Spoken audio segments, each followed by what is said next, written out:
श्री कृष्ण मित्रों, मैं प्रियंका स्वागत करती हूँ आपका जीवन और आध्यात्म में। मित्रों, जब हम किसी चीज़ के बारे में दृढ़ निश्चय कर लेते हैं तो चाहे वो कितना भी कठिन हो, हम अपने उद्देश्य तक अवश्य ही पहुँचते हैं। इसलिए हमेशा जो काम हमें करना है, जो हमारी मंजिल है, उसको ध्यान में रखते हुए और दृढ़ निश्चय के साथ आगे बढ़ते रहना चाहिए।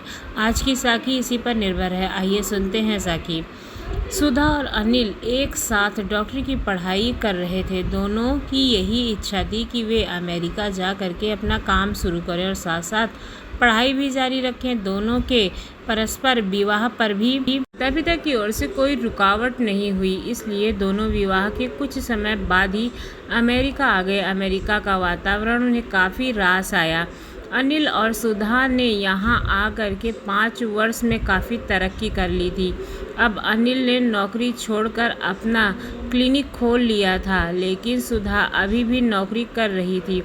उसका कहना था कि नौकरी में बंधे बंधाए घंटे होते हैं, उसके साथ साथ घर पर भी समयानुसार काम और आराम का समय मिलता है, जबकि अपने काम में थोड़ा लालच भी होता है और यह भी निश्चित होता है कि जब तक अंतिम रोगी को देखकर विदा ना दिया जाए, डॉक्टर अपना क्लिनिक नहीं छोड़ सकता है। खैर, जो भी हो, सुधा को नौकरी करना ही ज़्यादा उचित लगा। शायद पैसों के पीछे भागना उसे अच्छा नहीं लगता था और ना ही वह उसकी ज़रूरत समझती थी।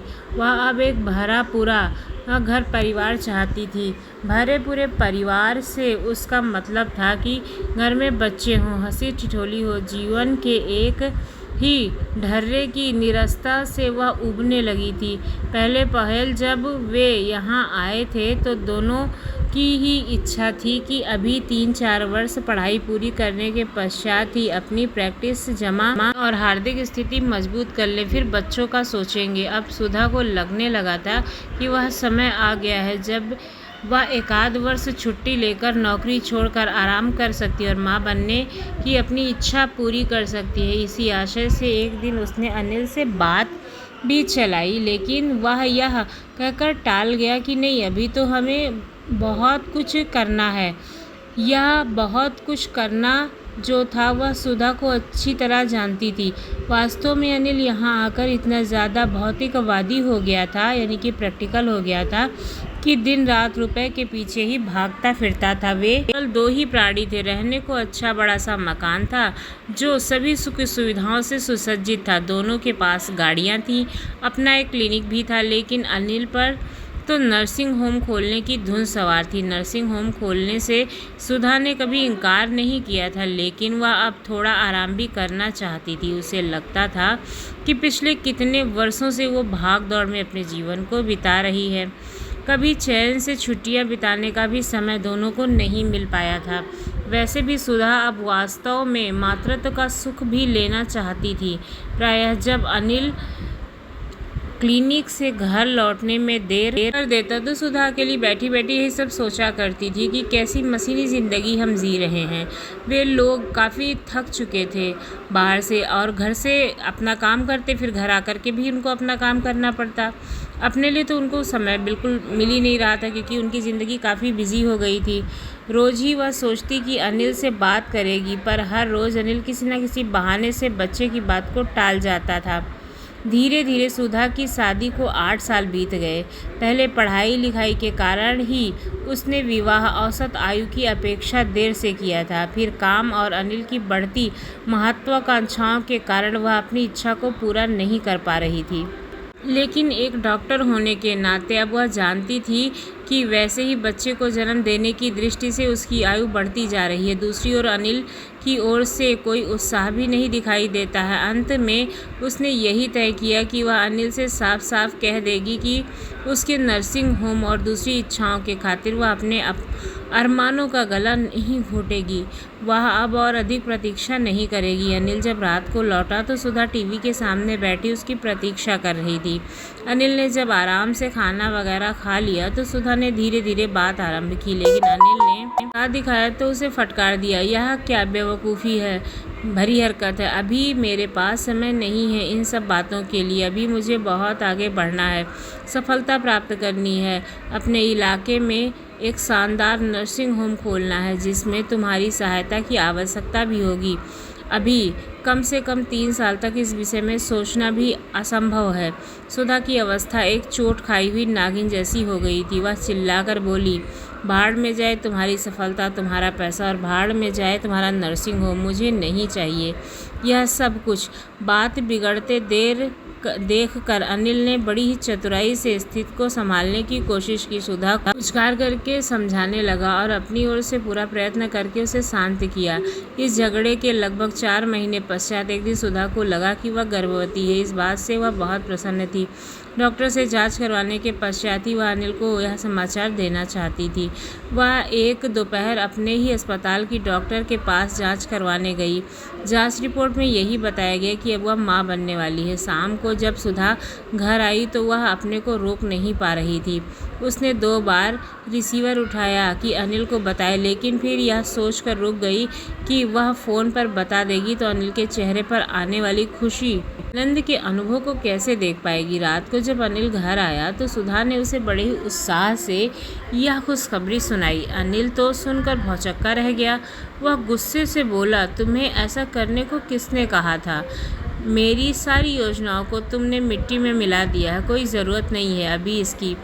कल जा कर के तुम गर्भपात करवा लो, मैं डॉक्टर से समय ले लूँगा। इतना सुनते ही सुधा चीख कर बोली, मैं इस बच्चे को जन्म दूंगी। मैंने कितनी प्रतीक्षा के बाद इसे पाया है, इतने चाव से इसकी प्रतीक्षा की, और आज मैं इसकी हत्या कैसे कर दूं? ऐसा ही नहीं हो सकता। अनिल बोला, तुम यह तो सोचो कि इससे मुझे कितनी मुश्किल होगी। कम से कम 1 साल तक तो तुम बंद ही जाओगी और फिर मुझे तुम्हारे होते हुए दूसरे डॉक्टरों की नियुक्ति करनी पड़ेगी। तुम तो जानती हो कि यहाँ डॉक्टरों को कितना ज़्यादा वेतन देना पड़ता है। मैंने तुमसे कहा था कि हमें अभी किसी बच्चे की आवश्यकता नहीं है। अभी हमारे पास फुर्सत ही कहाँ है इन सब झमेलों के लिए। आवश्यकता तो मुझे है। मेरा मन है कि मैं भी माँ बनूं।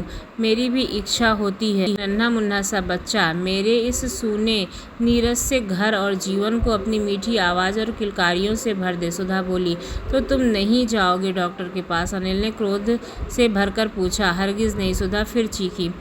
तो कान खोल कर सुन लो, अगर तुम इस बच्चे को रखना चाहती हो तो मुझे खोना होगा। इतना कहकर अनिल घर का दरवाज़ा बंद करके बाहर चला जाता। कुछ क्षणों में ही अनिल की कार के स्टार्ट होने की आवाज़ आई। सुधा टूट कर पलंग पर गिर पड़ी और फूट फूट कर रोने लगी। सोचने लगी कि क्या करे क्या ना करे। उसे लगता है कि 2 नन्ही नन्ही बाहें उसकी ओर बढ़ रही हैं। उसे लगा कोई नन्हा शिशु उसकी गोद में आने को मचल रहा है। ना जाने कब सुधा रोते रोते कल्पना के जाल बुनती बुनती सो गई। सवेरा हुआ तो वह उठी, रोज की भांति तैयार हुई और अपने अस्पताल की ओर चल पड़ी। दिन भर सोचती रही कि शायद अनिल का फ़ोन आएगा या वह स्वयं आकर उसे मना लेगा, लेकिन कोई फ़ोन नहीं आया। सुधा भारी मन से घर लौटी। देर तक टीवी देखने के बहाने अनिल का इंतज़ार करती रही, लेकिन अनिल घर ही नहीं आया। अगले दिन सवेरे अनिल आया और कुछ ज़रूरी सामान उठाकर बोला, अगर तुमने अपना फ़ैसला नहीं बदला तो मेरी भी एक बात सुन लो। मैं भी अब इस घर में कभी कदम नहीं रखूँगा। मैंने वही एक फ़्लैट ले लिया है और वहीं रहकर अपना क्लिनिक संभालूंगा। बाद में नर्सिंग होम का काम भी मैं खुद ही संभाल लूँगा। तुम्हारा और मेरा अब तक का कोई संबंध नहीं है। अनिल के जाते ही सुधा का निश्चय और भी पक्का हो गया। धीरे धीरे मन को समझा बुझाकर उसने भी कामकाज में स्वयं को व्यस्त कर लिया। अगर कभी अनिल का ख्याल आया भी तो उसने अपने आप को किसी न किसी बहाने से बहलाने की कोशिश की और स्वयं को किसी भी क्षण दुर्बल नहीं होने दिया। कभी कभार दोनों की मुलाकात हो जाती तो दोनों चुपचाप एक दूसरे से किनारा कर लेते। समय गुजरता गया। सुधा ने एक सुंदर स्वस्थ बेटे को जन्म दिया। वह शिशु को पाकर अत्यंत प्रसन्न थी। अनिल के पास भी उसने सूचना भिजवाई, लेकिन वह अपनी संतान को देखने भी नहीं आया। अनिल अब दिन ब दिन अधिक व्यस्त होता जा रहा था। उसके नर्सिंग होम की ख्याति फैल रही थी। एक दिन अचानक अनिल को अपने नर्सिंग होम से फ़ोन आया। उसे जल्दी ही बुलाया गया था। एक महिला का गंभीर ऑपरेशन होना था। महिला दिल की मरीज थी और डॉक्टरों ने उसे कहा था कि यदि वह बच्चा पैदा करने का साहस करेगी तो उसकी जान को खतरा है। वही महिला आज डॉक्टर अनिल के पास गर्भावस्था में आ पहुंची थी। उसके बचने की संभावना बिल्कुल नहीं थी। ऑपरेशन तो करना ही था, सो किया गया, लेकिन अनिल जच्चा बच्चा को ना बचा सका। बड़ा ही दुखद दृश्य था। उस महिला का पति फूट फूट कर बच्चों की तरह रो रहा था। थोड़ी देर तक जी भर रो लेने के पश्चात जब उसका आवेग थोड़ा सा कम हुआ तो अनिल ने एक ही प्रश्न पूछा, यदि तुम्हारी पत्नी गंभीर हालत में थी तो तुमने उसे डॉक्टर से मना करने पर भी ऐसा करने से क्यों नहीं रोका? उस व्यक्ति ने भीगी आंखों से उत्तर दिया, मेरी पत्नी जानती थी कि मुझे बच्चों से बहुत लगाव है। मैं आसपास के बच्चों को ही प्यार करके अपना जी बहला लेता था। आखिरी समय तक मैं उससे प्रार्थना करता रहा कि उसका स्वास्थ्य ठीक नहीं है और बच्चे को जन्म देने के योग्य नहीं है, लेकिन वह मुझे प्रसन्न करने के लिए अक्सर कहती, यदि मैं मर भी गई तो यह बच्चा तो हम दोनों के प्यार और रिश्ते की यादगार के रूप में तुम्हारे पास रहेगा ही। मुझे इसी से बेहद खुशी मिलेगी। अंत में जिस बात के लिए उसने इतना बड़ा बलिदान दिया वह भी पूरी ना हुई, ना वह रही ना बच्चा। मैं उसे मना करता रहा लेकिन उसने मेरी एक न सुनी और वह व्यक्ति फिर से रोने लगा। अनिल भारी मन से घर आया। सहसा उसने अपनी सुधा की बहुत याद आने लगी थी। उसने साहस बटोर कर घर के बाहर खड़ी गाड़ी स्टार्ट की और सुधा के घर के सामने जा पहुंचा। अनिल ने दरवाजे पर लगी घंटी बजाई। थोड़ी देर में दरवाज़ा खुला। सुधा अवाक अनिल को देखती रह गई। कुछ क्षणों तक दोनों उसी अवस्था में खड़े रहे। फिर धीरे से अनिल ने कहा, माफ़ी यहीं से मांग लूँ या अंदर आने की अनुमति है? थोड़ी देर के लिए सुधा कुछ सोचती रही। फिर दरवाज़ा छोड़कर उसने अनिल के अंदर आने के लिए रास्ता बना दिया। अनिल अंदर आया। उसने अपने बच्चे को बहुत प्यार किया।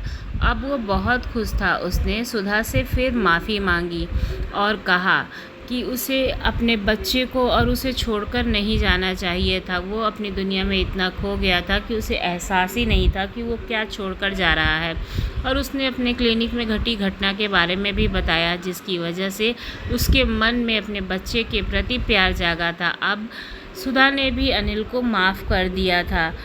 अब वो दोनों खुशी खुशी अपने बच्चे के साथ आराम से अपने जीवन को व्यतीत कर रहे थे और अपनी ज़िंदगी जी रहे थे। अब उनकी ज़िंदगी सच में पूर्ण थी।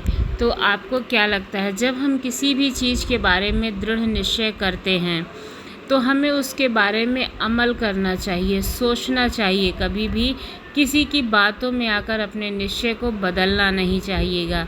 शायद आपके साथ भी वैसा ही हो जैसा सुधा के साथ हुआ था। आपको हर वो चीज़ मिले जिसके आप हकदार हैं। तो आपको ये साखी कैसी लगी, ये कहानी कैसी लगी, ज़रूर बताइएगा। अगर अच्छी लगी हो तो हमारे चैनल को सब्सक्राइब करना ना भूलिएगा। धन्यवाद।